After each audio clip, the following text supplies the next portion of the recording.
In this question, a scientist is carrying out the decomposition reaction for ozone. So here's our reaction. 2O3, that's ozone, goes to 3O2, that's oxygen. Okay, so we're told the scientist predicts a reaction mechanism made up of 2 elementary steps shown in the table provided. So here are our 2 steps. We're asked to complete the proposed reaction mechanism table with the rate law for each elementary step. Okay, so remember, for elementary reactions, the rate law is based on the coefficients of each compound in the reactants. So since we have one O3 and one Cl in the reactants, those concentrations are each going to be raised to the power of 1. So they'll just be K times O3 times Cl. That will be our rate law for step 1. For step 2, we've got 1 ClO and 1 O3. So again, our rate law will be K times the concentration of ClO times O3. Since we only have one of each of those things in the reactants, we don't have any squared or cubed or anything in our rate equation. Okay, so those are our rate laws for each of the steps. We're next asked which step is the rate determining step. That's going to be the slow step, which is step 1. So the rate determining step is step 1. And because step 1 is a lot slower than step 2, the whole rate of reaction is based on step 1 alone.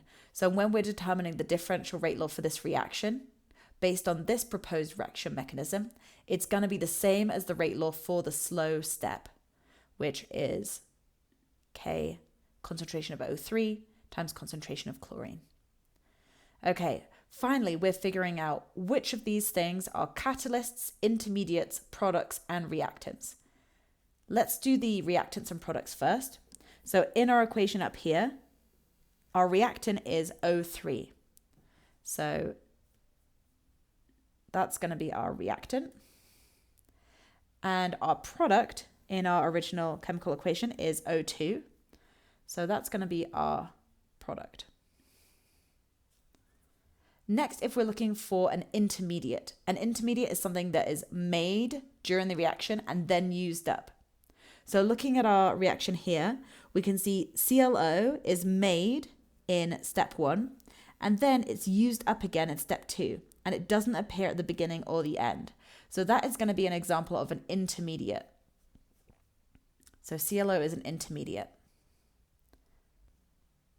Now we also have chlorine. Chlorine doesn't appear in our chemical reaction overall. However, it does appear in our steps. It's here and here. So chlorine is present at the beginning. It gets used up during the reaction, and then it gets regenerated in the second step. So chlorine's there at the beginning and it's there at the end, but it doesn't actually participate in any of the compounds at the beginning or the end. So it doesn't appear in our overall equation. So that makes chlorine a catalyst. So a catalyst is present at the start, then it's used up in the middle,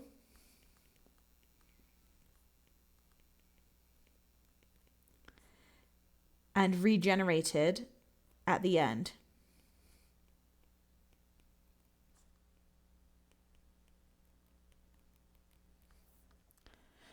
So chlorine, Cl, is an example of a catalyst in this particular reaction mechanism because it's there at the beginning, it's there at the end, but it gets used up during the middle. And it doesn't participate in the overall chemical equation, but it is needed in the reaction and it does take part in our rate law. So chlorine is a catalyst. In this question, a scientist is carrying out the decomposition reaction of a fictional species AX2, which we can see the reaction for here. We're told that a scientist predicts a reaction mechanism made up of 2 elementary steps shown in the table provided, step 1 and step 2. We're asked to complete the proposed reaction mechanism table with the rate law for each elementary step. Okay, so let's look at step 1 first. Now this time we're seeing something different. We're seeing this arrow here. That's an equilibrium arrow. So what that means is that the forwards reaction and the backwards reaction are happening at the same rate because they've reached equilibrium. So that's what it means when it says fast equilibrium. So what that means is that the rate for the forwards reaction is going to be equal to the rate for the backwards reaction. So let's go ahead and write out an equation for the rate of the forwards reaction. I'm going to call it rate 1. So rate for the forwards reaction, we know it's going to be K multiplied by the concentration of AX2, and that's to the power of the coefficient. The coefficient here is just 1. We've only got one AX2 in the reactants. So that's to the power of 1. But to the power of 1 isn't really necessary because that doesn't change our number. So there's our forwards rate of reaction. Now for the backwards rate of reaction, I'm going to call this rate -1.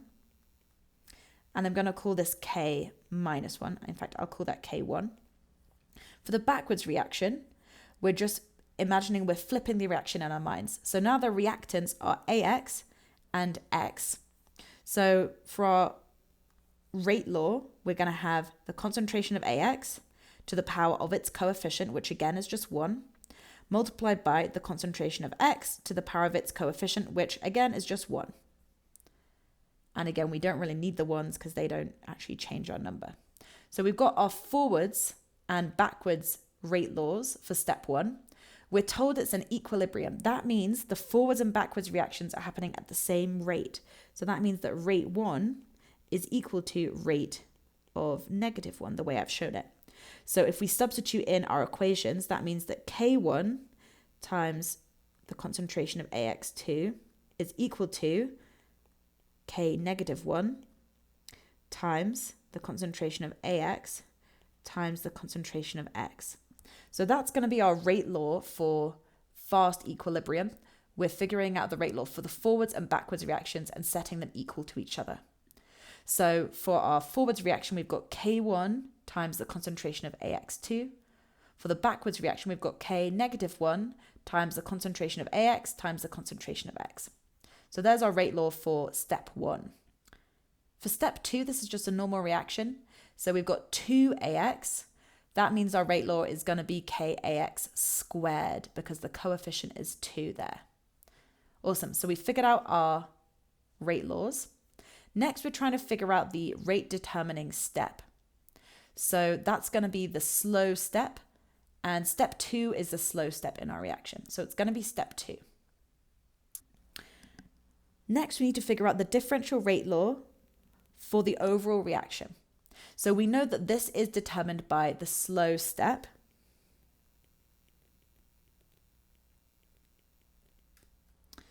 And over here, we have our rate law for the slow step. However, notice that right now, the thing that's in the slow step is actually an intermediate. AX is not a reactant and it's not a product. It's an intermediate. And we can't have intermediates appearing in our rate law. So we need to find the concentration of AX in terms of reactants and products. I'm going to make some more space. Here's our rate law for step 1. So I'm going to rearrange this to get the concentration of AX on its own. So I'm going to divide both sides by K-1 and by the concentration of X.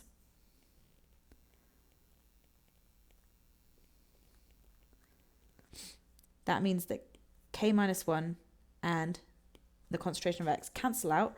We're left with the concentration of AX is equal to K1 times the concentration of AX2 over K-1 times the concentration of X. Next, I'm going to take my rate law for step 2, which is rate equals K times the concentration of AX squared. And I want to substitute in for AX what I found above by rearranging that equation. So I'm going to substitute for AX K1 times AX2 over K-1 times X. And that all is squared. So that leaves me with K times K1 squared divided by K minus 1 squared times the concentration of AX2 squared divided by the concentration of X squared. And since K1 and K minus 1 are all constants, we can just combine them to a new constant that we're going to call K. So I'm just going to say that's K times AX2 squared divided by concentration of X squared. So that is our rate for step 2, which is our slow rate determining step. But we've substituted for the concentration of AX, our intermediate, we've substituted in the concentrations of our reactants and products. So that's going to be our overall rate equation. So we can find that in here. We've got AX2 squared divided by X squared. So as you can see, this works exactly the same as the previous problems we've done, apart from because we can't use an intermediate, we have to figure out what that intermediate is in terms of reactants and products and substitute that in.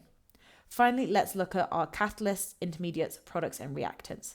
So same as usual, we can look at our original chemical equation for our reactants, which are AX2. So that's going to be our reactant. And for our products, those are A2X2 and X.